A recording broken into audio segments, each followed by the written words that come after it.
Hey guys, welcome to my YouTube channel A Plus Academy और मैं हूं आपके साथ अल्फिया असलम। आज का ये वीडियो हमारा रीजनिंग का है, जिसमें हम रीजनिंग के एक इम्पॉर्टेंट चैप्टर कोडिंग डिकोडिंग के बारे में जानेंगे और इससे एग्जाम में किस तरह के क्वेश्चन पूछे जाते हैं वो सारे क्वेश्चंस को भी आज हम लोग बनाएंगे। तो फिर चलिए वीडियो को स्टार्ट करते हैं। कोडिंग डिकोडिंग के क्वेश्चंस को बनाने के लिए हमें अपोजिट लेटर और लेटर का प्लेस वैल्यू जानना ज़रूरी होगा। अपोजिट लेटर याद करने के लिए आसान तरीका है कि हम इसे वर्ड में याद रखें। जैसे कि ए का अपोजिट क्या होता है, तो ए का अपोजिट जेड होता है। ये हमें पता है कि ए का अपोजिट क्या होता है, तो ए का अपोजिट जेड होता है। उसी तरीके से बी का अपोजिट क्या होता है, तो बी का अपोजिट वाई होता है। इसे हम लोग बॉय से याद रख सकते हैं। उसी तरीके से सी का अपोजिट क्या होता है, तो सी का अपोजिट एक्स होता है। इसे हम लोग कोरेक्स से याद रख सकते हैं। डी का अपोजिट डब्ल्यू होता है और ई का अपोजिट क्या होता है, तो ई का अपोजिट होता है वी। इसे हम लोग ई टी वी से याद कर सकते हैं। एफ का अपोजिट क्या होता है, तो एफ का अपोजिट होता है यू। उसी तरीके से जी का अपोजिट क्या होता है, तो जी का अपोजिट होता है टी। इसे हम लोग जीएसटी से याद रख सकते हैं कि जी का अपोजिट क्या होता है, तो टी होता है। उसी तरीके से एच का अपोजिट क्या होता है, तो एच का अपोजिट होता है एस। इसे हम लोग हनी सिंह से याद रख सकते हैं या फिर हाई स्कूल से भी इसे याद रखा जा सकता है। आई का अपोजिट होता है आर। इसे हम लोग इंडियन रेलवे से याद रख सकते हैं। जे का अपोजिट क्या होता है, तो जे का अपोजिट होता है क्यू। इसे हम लोग जलेबी और कचौड़ी से याद रख सकते हैं। के का अपोजिट होता है पी। इसे हम लोग कुर्ता और पैजामा से याद रख सकते हैं। के का अपोजिट पी। उसी तरीके से एल का अपोजिट क्या हो जाएगा, तो एल का अपोजिट होता है ओ, लियो। और एम का अपोजिट क्या होगा, तो एम का अपोजिट होता है एन, एम और एन। एक और तरीका है अपोजिट लेटर याद रखने का। अगर हमें प्लेस वैल्यू याद है तो उसका अपोजिट लेटर निकालना हमारे लिए काफ़ी आसान हो जाता है। अब प्लेस वैल्यू याद रखने का तरीका क्या है, तो प्लेस वैल्यू याद रखने के लिए सिर्फ हमें एक वर्ड को याद रखना ज़रूरी होगा। वो वर्ड है ई ज्योति। अब ये ई ज्योति क्या है, ई ज्योति को हम लोग क्यों ही पढ़ रहे हैं ये वर्ड को, तो ई ज्योति अगर हमें याद है तो हम किसी भी लेटर का प्लेस वैल्यू आसानी से बता सकते हैं। क्योंकि ई का प्लेस वैल्यू जो होता है वो 5 होता है, जे का जो है वो 10, ओ का होता है 15, टी का होता है 20 और वाई का होता है 25। अगर हमें 5 का टेबल याद है तो हम इसे ई ज्योति के कॉन्सेप्ट को अच्छे तरीके से याद रख सकते हैं। ई का होता है 5, जे का होता है 10, ओ का 15, टी का 20 और वाई का 25। अगर हमें प्लेस वैल्यू याद है तो हम आसानी से अपोजिट लेटर भी बता सकते हैं, क्योंकि अपोजिट लेटर का जो सम होता है वो 27 होता है। ये हमेशा याद रखिएगा, अपोजिट लेटर का सम कितना होता है, तो 27 होता है। अब हम लोग कोई भी रैंडम लेटर लेते हैं और उसका देखते हैं कि सम क्या अपोजिट होता है या फिर नहीं होता है। जैसे कि हम लेते हैं जी, तो जी का प्लेस वैल्यू क्या होता है, तो 7 होता है। और जी का अपोजिट क्या होता है, तो टी होता है। जीएसटी से हमने इसे याद किया था, तो टी का कितना होता है, तो 20 होता है। तो 7 और प्लस 20 इज इक्वल टू 27। अब हम इससे रिलेटेड क्वेश्चंस को सॉल्व करते हैं। पहला क्वेश्चन है हमारा, if bad is coded as YZW, how will you encoded high. किसी कूट भाषा में बैड को YZW लिखा जाता है, तो उसी कूट भाषा में हाई को कैसे लिखा जा सकता है। तो इस तरीके के क्वेश्चन में सबसे पहले हम लोग उसका फर्स्ट लेटर को चेक करते हैं। तो बी के साथ क्या लिखा गया है, बी के साथ वाई लिखा गया है, ए के साथ जेड और डी के साथ डब्ल्यू। यहाँ क्या दिख रहा है हमें, ये अपोजिट लेटर है। जैसा कि मैंने आपको बताया था कि बी का वो अपोजिट क्या होता है, तो वाई होता है, BOY बॉय, तो वाई हो जाएगा। ए का अपोजिट जेड हम जानते हैं और डी का अपोजिट क्या होता है, डब्ल्यू होता है। इसे हमने ड्यू से याद किया था। तो उसी तरीके से हाई को हम लोग कोड करना है। तो एच का अपोजिट क्या होता है, हाई स्कूल या फिर हनी सिंह, तो एस हो जाएगा। आई का अपोजिट क्या होगा, इंडियन रेलवे, तो आई और आर। जी का अपोजिट GST मतलब टी। और एच का अपोजिट क्या होगा, तो एच का अपोजिट हनी सिंह, एस।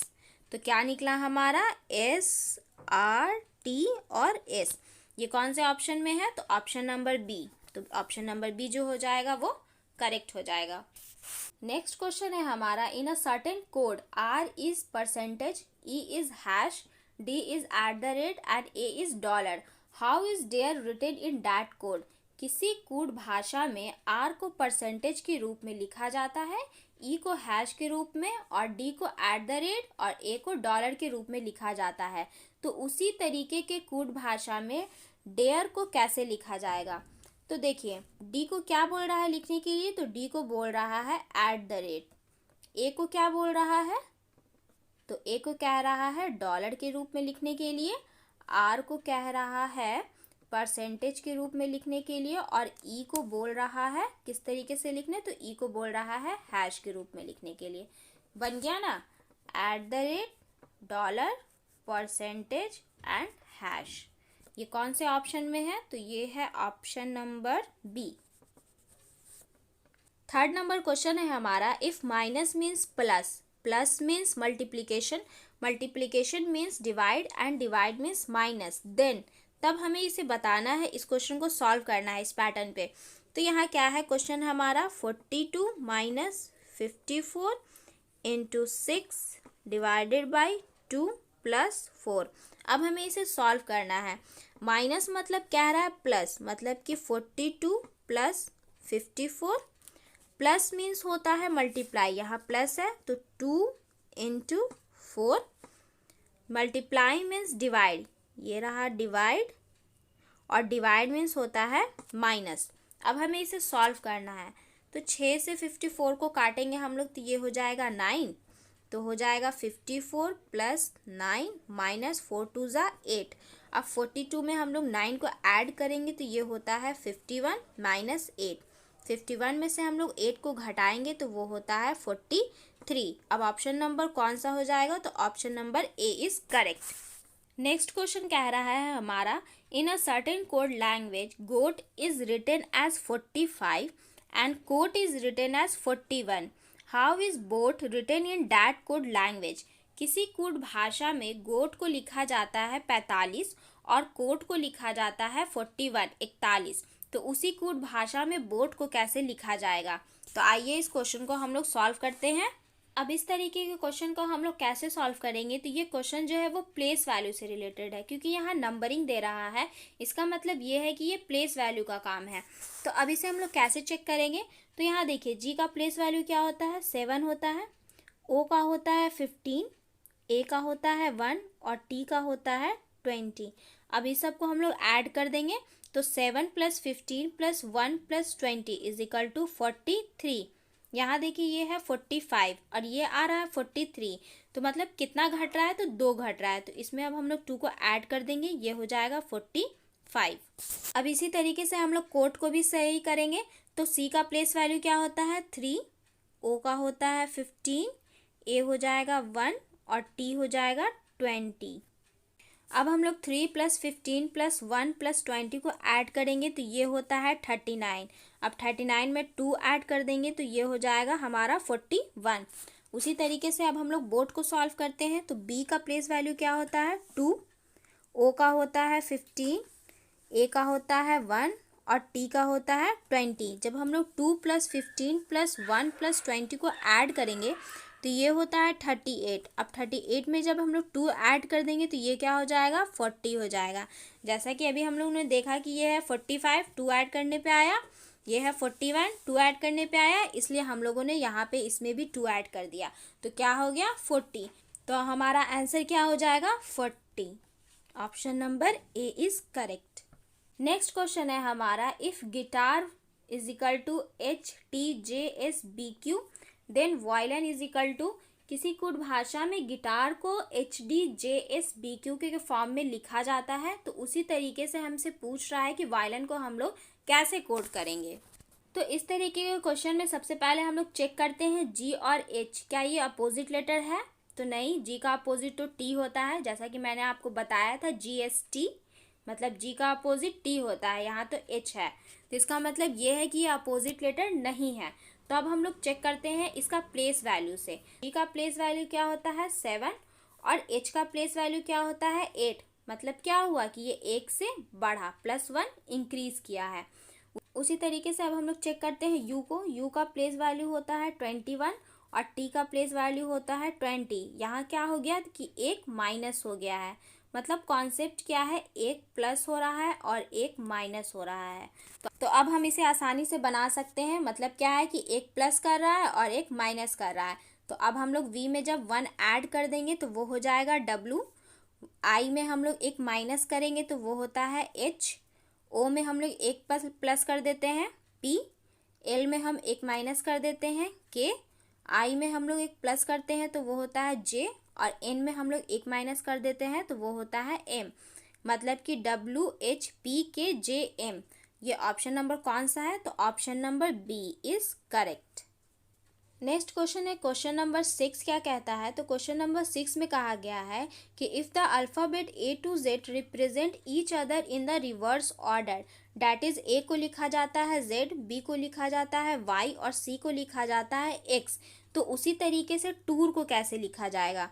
मतलब कि अपोजिट लेटर पूछ रहा है तो हमें टूर का अपोजिट करना है। तो टी का अपोजिट क्या होता है, जैसा कि मैंने आपको बताया था GST, मतलब ये G हो जाएगा। ओ का अपोजिट क्या होता है, तो एल होता है लियो। यू का अपोजिट क्या हो जाएगा, तो यू का अपोजिट होता है एफ, फ्लू। और आर का अपोजिट क्या हो जाएगा, तो आई, इंडियन रेलवे। तो इसका आंसर कौन हो गया, GLFI। GLFI किस में है, ऑप्शन नंबर बी में है, तो option number B is correct. Question number 7 कहता है if stress is coded as RTRESS then pulse will be coded as. किसी कूट भाषा में स्ट्रेस को लिखा जाता है RTRESS, तो उसी कूट भाषा में पल्स को किस तरीके से लिखा जाएगा। तो अब इस तरीके के क्वेश्चन को हम लोग कैसे सॉल्व करेंगे, तो यहाँ देखिए एस और आर, पहला लेटर देखिए इसमें से सिर्फ 1 माइनस किया गया है, बाकी जो सारे लेटर्स हैं उसमें डिट्टो उतार दिया गया है, मतलब सेम टू सेम लिख दिया गया है। तो उसी तरीके से हमें पल्स को भी लिखना है। तो पी में से जब हम लोग 1 घटाएंगे तो वो होता है ओ, उसके बाद हम लोग सेम टू सेम लिख देंगे ULSE। तो ये कौन सा ऑप्शन हो जाएगा, तो option number D is correct. Question number 9 क्या कहता है, तो solve the following if rat is equal to 9, game is equal to 12 और लीवर इज इक्वल टू 15। तो उसी कूट भाषा में पॉलिस्टर को हमें लिखना है। तो यहाँ देखिए RAT कितना लेटर है, तो 3 लेटर है। इसे क्या किया गया है, 3 से मल्टीप्लाई कर दिया गया है, तो 3 इंटू 3 इज इक्वल टू 9। उसी तरीके से गेम कितने लेटर का है, तो गेम 4 लेटर का है, और इसमें भी 3 से मल्टीप्लाई कर देंगे तो क्या हो जाएगा 12। तो उसी तरीके से लीवर कितने लेटर का है, तो 5 लेटर का है, और इसमें भी हम लोग 3 से मल्टीप्लाई कर देंगे तो ये कितना हो जाएगा 15 हो जाता है। तो हमसे पूछ रहा है पॉलिस्टर के बारे में, तो पॉलिस्टर को भी हम लोग इसी तरीके से सॉल्व करेंगे। तो पॉलिस्टर में कितने लेटर का पॉलिस्टर होता है, तो पॉलिस्टर जो है वो 8 लेटर का है, तो 8 लिखेंगे, और इससे भी हम लोग 3 से मल्टीप्लाई कर देंगे तो 8 3 जा कितना होता है 24। तो ऑप्शन नंबर सी जो है वो हमारा सही हो जाएगा। क्वेश्चन नंबर 10 क्या कह रहा है, in a certain code language, किसी कोड भाषा में 1 to 5 is equal to go to school होता है, 1 4 6 बराबर study in school, 1 3 5 is equal to run to school. तो हमसे पूछ रहा है कि रन का कोड क्या होगा। तो इस तरीके के क्वेश्चन को हम लोग कैसे सॉल्व करते हैं, तो देखिए सबसे पहले हम लोग करते क्या है कि इसमें तीनों में हम लोग देखेंगे कि कौन सा लेटर जो है वो सेम है। तो यहाँ देखिए इसमें भी स्कूल है, इसमें भी स्कूल है, और इसमें भी स्कूल है, तीनों में स्कूल है। तो सबसे पहले हम लोग अब लेटर में देखेंगे कि लेटर में कौन सा लेटर जो है वो तीनों में आ रहा है। तो यहाँ देखिए 1 जो है वो तीनों में आ रहा है, मतलब कि स्कूल का जो कोड है वो हो जाएगा 1। अब हम लोग चेक करते हैं कि अगला कौन सा लेटर है जो सेम है। तो यहाँ देखिए ये 2 इसमें भी है और इसमें भी है। तो अब हम लोग चेक करते हैं कि डिजिट में कौन सा लेटर सेम है। तो यहाँ देखिए यहाँ पे 5 है और इसमें भी 5 है, मतलब कि 2 का कोड जो है वो 5 हो जाएगा। अब हमसे क्या पूछ रहा है, तो हमसे पूछ रहा है कि रन का कोड क्या होगा। तो रन किस में है, रन यहाँ है, और 5 जब हम लोगों ने 2 के लिए यूज़ किया है, कोड किया है, और 1 हम लोगों ने स्कूल के लिए कोड किया है, तो यहाँ क्या बच जाता है 3 बच जाता है। तो जो रन का कोड है वो क्या हो जाएगा 3 हो जाएगा, मतलब option number A is correct. Next question है हमारा P is equal to 17, him is equal to 33, तो व्हाट इज स्वीट। किसी कूट भाषा में P को 17 लिखा जाता है, हिम को 33 लिखा जाता है, तो हमसे पूछ रहा है कि स्वीट का कितना होगा। तो इस तरीके के क्वेश्चन में हम लोग देखते हैं उसका प्लेस वैल्यू। p का प्लेस वैल्यू क्या होता है, तो 16 होता है। अब यहाँ क्या किया है कि p को 17 लिख दिया है, मतलब कि क्या किया है, 1 इसमें ऐड कर दिया है, तभी तो ये 17 हो गया। उसी तरीके से हिम को कैसे हम लोग करेंगे, तो h का क्या होता है प्लेस वैल्यू, 8 होता है। इसमें हम लोग क्या करेंगे, 1 को ऐड कर देंगे, क्योंकि हम लोगों ने यहाँ पे 1 को ऐड किया था। और उसके बाद i का प्लेस वैल्यू होता है 9, 9 + 1। उसके बाद m का प्लेस वैल्यू क्या होता है, तो m का प्लेस वैल्यू होता है 13, 13 में हम लोग 1 ऐड कर देंगे। जब हम लोग सबको ऐड करेंगे तो ये ऐड करके आता है 33। यहाँ पे देखिए 33 है। तो उसी तरीके से हमसे पूछता है कि स्वीट को हम लोग कैसे लिखेंगे, तो s का प्लेस वैल्यू क्या होता है 19, 19 में हम लोग 1 ऐड कर देंगे। फिर आता है w का प्लेस वैल्यू होता है 23, 23 में हम लोग 1 ऐड कर देंगे। फिर उसके बाद आता है e में हम लोग 1 ऐड करेंगे तो ये हो जाएगा 5। फिर एक और बार e है तो इसलिए हम लोग 5 + 1 करेंगे। उसके बाद फिर हम लोग ऐड करेंगे क्या, t, तो t का प्लेस वैल्यू होता है 20, 20 में 1 ऐड करेंगे, क्या हो जाएगा 21। अब हम लोग सबको ऐड कर देंगे, 19 और 1 क्या होता है 20, 23 और 1 24, और 5 + 1 6, 5 + 1 6, और ये हो जाएगा 20 + 1 मतलब 21, मतलब 20 + 24 + 6 + 6 + 21। तो सबको जब हम लोग ऐड करेंगे तो ये आता है 77। ऑप्शन नंबर सी जो है वो सही हो जाएगा। क्वेश्चन नंबर 13 है, in a certain code language, किसी कोड लैंग्वेज में नो मोर फूड लिखा जाता है ट का ड। उसी तरीके से मोर देन डैट को लिखा जाता है सा पा का। तो हमसे पूछ रहा है कि डैट का कोड क्या होगा। इससे पहले वाले क्वेश्चन में भी मैंने आपको बताया कि इस तरीके के क्वेश्चन को कैसे सॉल्व करते हैं। सबसे पहले हम लोग चेक करते हैं कि कौन सा जो लेटर है वो सब में है। तो यहाँ देखिए, यहाँ पे कौन सा लेटर है जो सब में है, दोनों में। यहाँ मोर है, यहाँ पे भी मोर है, मतलब कि मोर हो गया। और मोर का कोड क्या हो जाएगा, दोनों में कौन सा जो है वो सेम है। तो देखिए का जो है वो दोनों में सेम है, तो मोर का कोड हो जाएगा का, के ए का। अब हम लोग चेक करेंगे, नो तो किसी में नहीं है तो छोड़ देंगे।